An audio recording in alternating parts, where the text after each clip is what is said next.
real. These things are happening on the earth. But we're also going to be looking at this from a prophetic standpoint, something that I discovered recently written in the book of Enoch, a book that, well, in some circles of Christianity and in Judaism, that the book of Enoch is not part of the Bible, but yet it's clearly part of the Ethiopic scriptures. It was even part of the Qumran community, where there has been many fragments, including an incomplete scroll of the book of Enoch that was discovered. So the Jewish people did accept the book of Enoch as an authoritative biblical scripture at one time, and in many Bibles it still is there, including even the Et Sefer that Dr. Stephen Pidgeon has put out as well, where he put this book back in the Bible. So we're going to be looking at some things from there, and we're going to even be looking at some articles that have been considered, well, some might say it's fake news, some might say it's satire. Regardless of the case, there may be some very truth to it, and this is why I wanted to talk to you about these things. Antarctica has really become a major subject in recent, well, in fact, in the last year, even more so. There's been every kind of conspiracy theory that it is a place for a massive alien base. This is where aliens go at. We know of the one of the former military officers, Byrd, who fought a conflict near Antarctica and lost a lot of men, claiming that there were flying discs, flying saucers coming out of the Antarctica, and just there's all kinds of evidence that is legitimate evidence that clearly seems to show that the Antarctica is certainly a base of some sort. The Germans also, under Adolf Hitler, had a base down at Antarctica. There's all kinds of things that are going on in this region of the world, and this year, or actually last year, when the election, John Kerry himself disappeared down to the Antarctica during the very day of election. But what was really strange is that when John Kerry went down there, he goes to New Zealand right afterwards, and there was a massive earthquake inside of New Zealand. I'm going to share with you, you can see some of the images here on this article here from the New York Times. They'll show you some of the images of the earthquake itself. 7.8 magnitude earthquake. The earthquake was very, very shallow, and in one article that we saw that would probably be considered satire, that they have written and stated that the reason why the earthquake happened was because John Kerry did a last-ditch effort and went down to Antarctica to try to meet with the, well, as they put it there, he was meeting with the Guardians. And the Guardians had rejected his plea to put Hillary Clinton in the White House. Instead, Donald Trump would become the next president of the United States. Now, I realize that it sounds so far-fetched, sounds so crazy, in fact, to even think of that. And then, of course, they said that the earthquake at New Zealand, where he went immediately after the Antarctica visit, was a warning to him not to come back again. Well, that's what they also said in the article. Those of you that remember, here is a picture here of the Patriarch Kirill. Patriarch Kirill is also the head of the Eastern Orthodox Church, who went also to Antarctica on a very unexpected trip after he met with Pope Francis in Cuba. And Pope Francis gave him a secret document. Never was revealed exactly what was in the document, but it was the first time the two leaders of the both East and Western Orthodox churches had met together to try to mend their relationship. He goes to South America afterwards, and then the unexpected trip to Antarctica. Well, the question is, why did he go to Antarctica? Well, in one article here, the Ark of Gabriel, Antarctica, Russia, and the Apocalypse, speaks about how that the Russian government had actually moved a mysterious ark that was discovered at Mecca underneath the ground there and was brought out. Many people died in the process, according to the article's claim here, and that Russia did a special movement of this ark down to Antarctica. Now, again, whether we would say this is just a bunch of garbage or if it's really true or not, I'll just leave that up to you. But maybe what I'm going to share with you in a few minutes might weigh in on your thinking. So I do ask you, just kind of bear with me a little bit here while we discuss these things here. Anyway, at Mecca, if you remember, I believe it was last year, there was a quote-unquote stampede. And the news reported that some 717 people were killed in this stampede. This is something that has never happened before at Mecca, and actually we found out later that it was 2,000 people were killed there at Mecca, and an apparent stampede that killed all of these people. Well, not according to some of the articles there. In fact, as you can see this crane here that is toppled, that what was actually going on at Mecca was an excavation of this strange ark called the Ark of Gabriel, that according to the article here, this was something that Muhammad had said, had prophesied about. And this was buried here beneath this very place, and they were working on trying to bring it out, and some type of plasma release was done, and it caused the death of all these people. Again, is this just conspiracy theories? Is it fabricated? Who really knows? But one thing that is a fact, though, is there was a Russian ship, a scientific ship, headed to Antarctica, and that ship did stop at the port there in Saudi Arabia, supposedly to take on supplies. Well, as you know, Saudi Arabia is not necessarily the greatest friend of Russia, but they did it anyway, right? So then, after that, the ship goes to South Africa and then on to Antarctica. So they did stop and pick something up in Saudi Arabia. So maybe the article has got some truth in it after all. And then right after this ship goes to Antarctica, this is when Kirill suddenly goes down there to visit the one and only Eastern Orthodox Church at the Antarctica. So just too many strange things are happening. And a lot of people just write it off as conspiracy theories, you know, these things about aliens and you know, all this stuff going on in Antarctica. This is just a bunch of nonsense to begin with. Well, you know, I always I looked at these things and I think, wow, that's pretty interesting. I will tell you though, this article here that you're seeing now in English, this article did appear in the mainstream Russian media as well. We did a report on this back months ago, and I was trying to find the actual report I did on it. Could not find it to save my life there. But I wanted to share that with you, and if you look back, maybe you can find it yourself. But when we did the report on this, we used Russian media, mainstream Russian media, that does not look at this as being just a fabrication. They actually reported it as real news, and that yes, indeed, Russia did do a secret mission down to the Antarctica and had taken a thing called the Ark of Gabriel. So there is a Russian news source out there that does not look at this as some kind of conspiracy. And it went much deeper than what this article goes into it. We shared that with you once before. But then something caught my attention the other day. As you can see on your screen now, this is the book of Enoch. I was reading in the first book of Enoch, chapter 18.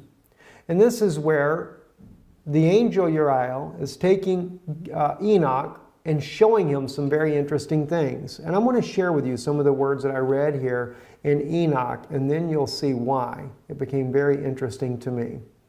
If we go down to, say, verse 4 and begin there, it says, "And I saw the winds which turned the sky and caused the disk of the sun and all the stars to set. And I saw the winds on the earth which support the clouds. And I saw the path of the angels. I saw at the end of the earth the firmament of heaven above. And I went towards the south." Okay, so he goes to the end of the earth. And he speaks about going towards the south. "And it was burning day and night, where there were 7 mountains of precious stones, and 3 towards the east and 3 towards the south." Now, I begin to think about this. He's talking about 7 mountains, but 3 go to the east and 3 go to the south. And he's talking about going towards the south. And I'm thinking to myself, okay, and he's talking about it being that it burns day and night. It was burning day and night. In other words, the sun is not setting. And I'm thinking to myself, well, the South Pole, that describes the South Pole like no other place on Earth. The sun just doesn't really ever set. It's always daylight.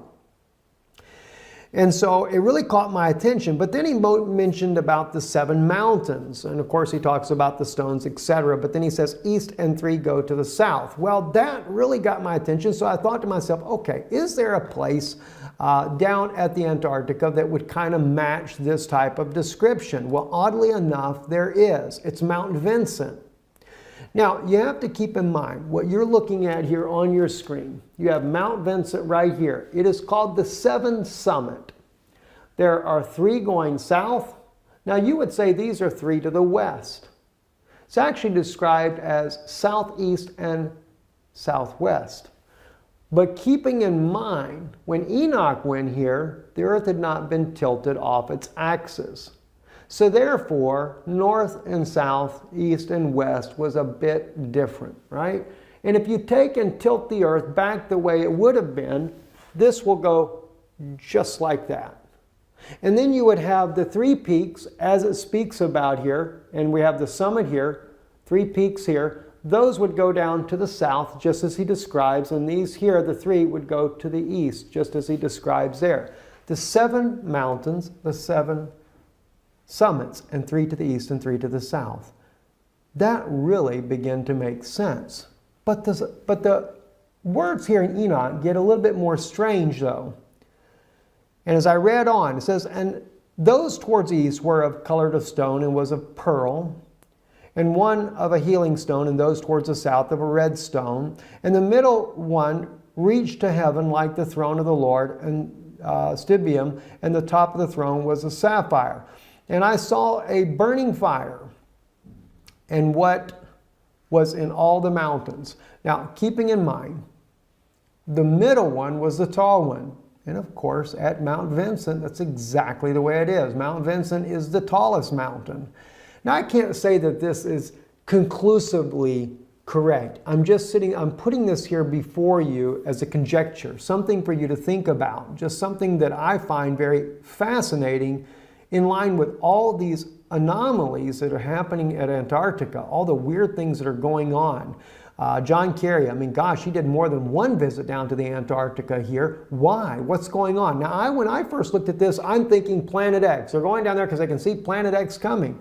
All right? And maybe that has something to do with it as well. But what about some other things? I'm going to share with you some very serious things also that are going on down there that have been claimed by former military officers. Okay, so just hold on for a second here. It says, and I saw a place there beyond the great earth. There the waters gathered together, and I saw a deep chasm of the earth with pillars of heavenly fire, and saw among them fiery pillars of heaven, which were falling as regards both height and depth. They were immeasurable.